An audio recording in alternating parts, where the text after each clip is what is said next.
Olá, gente! Hoje vamos falar sobre uma dúvida muito frequente entre as pessoas, sobre a nomenclatura borderline. Ela está ultrapassada? Então, sabemos que no final da década de 30 do século passado, mais ou menos em 1938, um psicanalista americano chamado Adolf Stern cunhou o termo borderline. Naquela época, os pacientes psiquiátricos se dividiam em neuróticos e psicóticos. E os neuróticos seriam aqueles que hoje seriam classificados, por exemplo, como pacientes portadores de transtorno de ansiedade generalizada, fobias, transtorno obsessivo compulsivo. E os pacientes psicóticos, de uma forma geral, pacientes com esquizofrenia, com transtorno delirante, seriam aqueles pacientes que seu quadro psicopatológico levaria a crer que eles teriam feito uma ruptura com a realidade.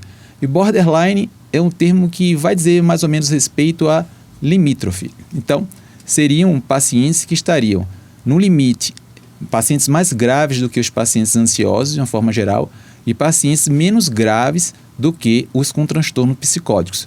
Então, eram pacientes que estavam na borda, nesse limite entre os neuróticos e psicóticos. Sendo que, de lá para cá, muita coisa se evoluiu no que diz respeito ao conhecimento sobre o transtorno de personalidade borderline. Então, hoje, existe uma discussão muito grande no meio científico acerca da mudança mesmo desse termo, sendo que o problema é que esse termo ficou muito consagrado.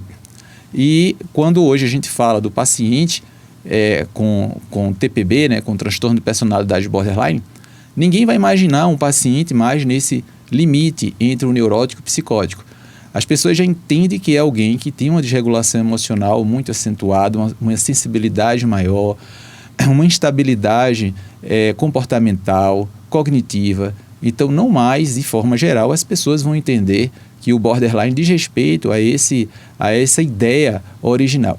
Então, embora esse termo, como utilizado originalmente, não faça mais tanto sentido hoje, ainda assim é importante para a divulgação do que é o transtorno de personalidade borderline entre as pessoas, o conteúdo do que se sente, do que se vivencia, muito mais até do que o próprio nome, embora alguns achem, só para complementar, que há um certo estigma a tanto o termo borderline quanto aos pacientes em si, e isso a gente vai conversar com vocês em outro vídeo. Um grande abraço e até a próxima.